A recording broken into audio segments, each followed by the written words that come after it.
Man, what's going on? Everybody's fragged out, swagged out, and you already know why I'm here. And today I have another fragrance that I recently acquired, and this one is fire. Now, this is not going to be for everybody because it is absolutely an oud, and it is a true oud, but it does something really interesting that it makes it more acceptable for somebody who's just getting into oud, but not everybody.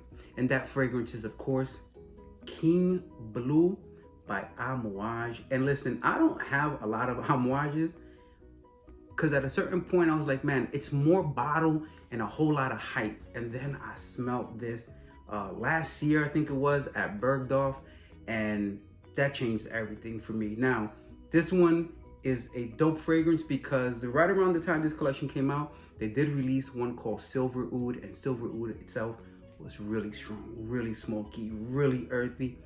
Kind of too much for a lot of people, even a lot of people that love oud. And then they hit us with this King Blue, and I thought it was more tongue-in-cheek than anything because it's Amouage. And when I read the note breakdown that does have Silver Oud in it again, I thought this cannot be King Blue in any way. But first thing I'm gonna do is throw some of this on skin. And that's probably a lot, but you know what? This is really dope. Like, if you like oud, yeah. And this is, I'm telling you right now, this right here, you do not need to press against your face to smell it. I'm smelling it already. And it does this great job of being light and dark at the same time. Dichotomy of this fruitiness versus this earthiness. So let's talk about the notes and then what I'm getting. Number one, you're gonna start with Mandarin. Blackcurrant, so very juicy, fruity top. Some pink pepper to add some sweet spice to it.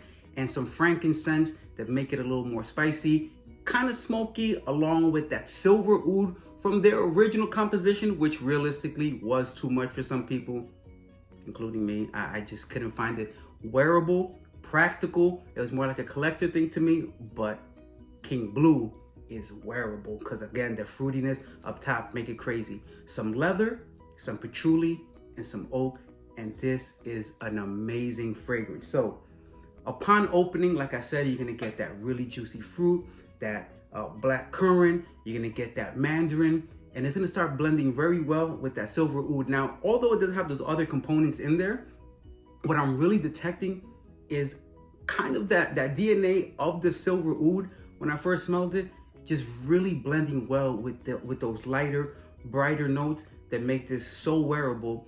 And I know this for a reason, because even among people I work with that are not loving oud on an everyday basis, they kept coming back like, yo, let me spray that again.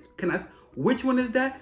Where can I buy it? What's the price? Okay, never mind. But before the price was told, they did like it. My point is this: if you're looking for an oud that has something really distinctive, yes, we can go with all of the barnyardy ouds if we want to. And this could classify, don't get me wrong, but if you want something that's gonna draw a little more attention, something that's very different from all the other, what could be considered skanky ouds, this is gonna be it. And when I say I find it very wearable, it absolutely is, but you have to like oud. And that is a big disclaimer. I'm not trying to convince anybody to go buy oud if they've never loved it, but if you have, and you tried other stuff, and you're looking for something that really makes a statement, this is the one. This is a man's fragrance.